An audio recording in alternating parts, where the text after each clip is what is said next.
Bienvenidos a nuestro bloque Buena Salud. Las cifras no son pequeñas. En el Perú hay 600.000 infectados con hepatitis B, que dentro de las hepatitis es posiblemente la que más daño hace y la que destruye definitivamente el hígado. Estamos con el doctor Jorge Ferrandis, él es jefe de la unidad de hígado del Hospital Guillermo Almenara, que sin duda nos va a contar mucho más en torno a este tema. Doctor Ferrandis, bienvenido. Gracias por estar con nosotros. Gracias. ¿600.000 es un número alto para el Perú? Yo creo que sí, la prevalencia en el Perú se estima del orden del 2 al 3%, es decir, podría ser 600.000 hasta 900.000. Ajá. Estamos en un rango entonces de lo previsible. Así es, así es. La prevalencia alta se estima cuando es por encima del 2% en el mundo. De acuerdo. Entonces, ¿Cómo se contagia? Está una prevalencia intermedia baja. ¿Cómo se contagia uno de la hepatitis B? Básicamente por relaciones sexuales y por contacto con sangre contaminada. Por ejemplo, transfusiones de sangre, por ejemplo, drogadicción endovenosa, por ejemplo, tatuajes, piercing. La madre puede contagiar al niño en el momento del nacimiento también. Ajá. Y en el caso de las relaciones sexuales, uno de ellos tendría que tener la hepatitis B para que se produzca el contagio. Sí, correcto. Sangre contra sangre, ¿no? Sangre contra sangre. De una heridita de uno de ellos contra una heridita de otro de ellos, ¿no? De acuerdo. ¿Qué daño le hace la hepatitis B al hígado? La hepatitis B puede llevar al paciente, en una infección crónica, ocurre en un 10% de los casos en los adultos y un 70% en los niños, a cirrosis hepática y producir cáncer al hígado. ¿Es una enfermedad silenciosa o notamos que la tenemos? No, esa es una característica importante. En el 75-80% de los casos, el paciente se infecta y no se da cuenta que se infectó. Es una enfermedad silente. ¿Cuáles son los síntomas entonces? En un 25% de los casos, o 20% de los casos, es el cuadro típico de hepatitis que todo el mundo conoce. El paciente se pone amarillo, histérico, tiene la orina cargada con luria, tiene náuseas, decaimiento, pero eso ocurre solo en un 20 al 25% de los casos. El 75% de los casos es silente, no tiene síntomas, y solo los síntomas se manifiestan cuando el paciente ya llega a el estadio final de la enfermedad. Hace una cirrosis o el paciente presenta un cáncer de hígado. De acuerdo. ¿Cómo curo una hepatitis B? Correcto. Es importante, creo yo, entonces determinar los grupos de riesgo que habíamos hablado, ¿no? Por ejemplo, prevenir que el paciente llegue a la cirrosis. Entonces, ¿cómo uno previene? Identificando esos grupos de riesgo que mencionamos, ¿no es cierto? Promiscuos sexuales, por ejemplo, pacientes que han recibido múltiples transfusiones, ¿no? O hijos de madres infectadas. Para en ese momento, drogadictos con inyección, digamos, heroinómanos. En nuestro país no hay mucho, pero en Argentina, en Latinoamérica sí, en Brasil también, y en Europa muchísimo. Es una de las principales causas. Acá no.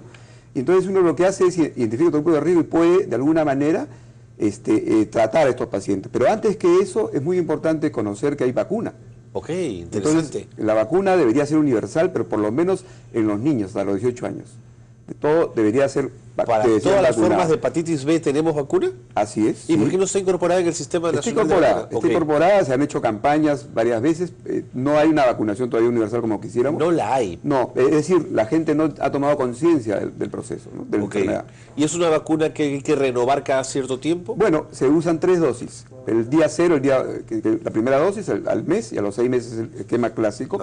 Y generalmente esto provoca una formación de anticuerpos en un porcentaje bastante alto, ¿no? 90% más.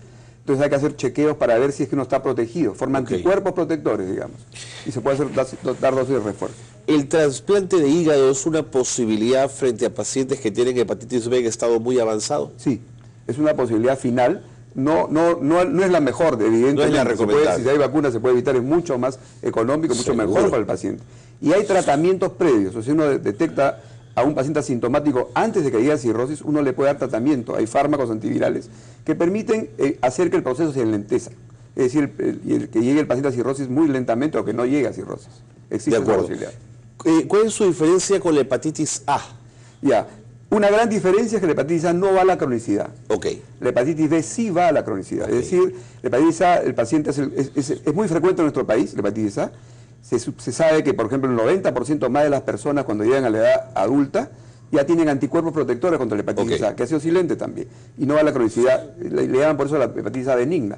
Pero es una afección que tiene un porcentaje muy bajo, pero tiene mortalidad también, 0.1%. Pero no de A, no es que una pueda llevar a la otra. Diferentes. De acuerdo. Hay virus A, virus B, que es el que estamos hablando principalmente hoy día, y el virus C, que también es un virus que va a la cronicidad en un porcentaje importante de casos.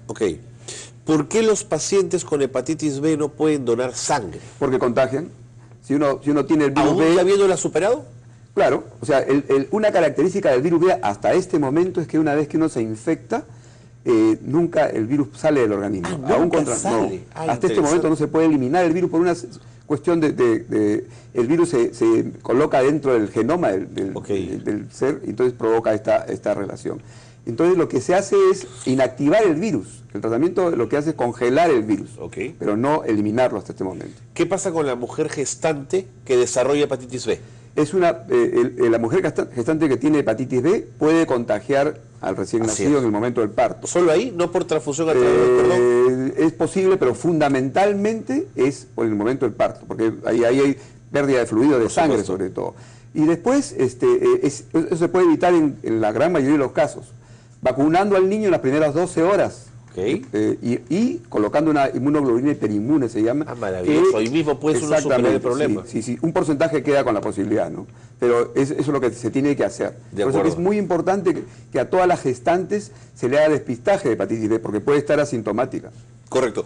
El doctor Fernández ha sido muy claro en eso. Tenemos conclusiones a tomar en cuenta, las vamos a tener en pantalla para saberlas. Ahí está. La primera: no existen síntomas evidentes, a tener cuidado con ello, es una enfermedad silente, hay que tenerle mucho cuidado, ir a revisiones periódicas, por supuesto. Es una enfermedad que es incurable, es decir, es crónica, ¿no es cierto? Se desarrolla en el tiempo y puede devenir en una cirrosis o en cuadros mucho más complejos como cáncer. Y en grupo de riesgo son los pacientes renales, por supuesto, son los que están más propensos a contraer la enfermedad. Y finalmente se contagia igual que el VIH por transfusión de sangre, ¿no es cierto? Por intercambio de fluidos, en este caso la sangre, a través de un corte, el compartir jeringas o en las relaciones sexuales, por supuesto, donde haya contacto de sangre, pequeñas heridas. Doctor Fernández, ha sido usted muy claro. Muchas gracias por ayudarnos a entender lo que es la hepatitis B. Bien,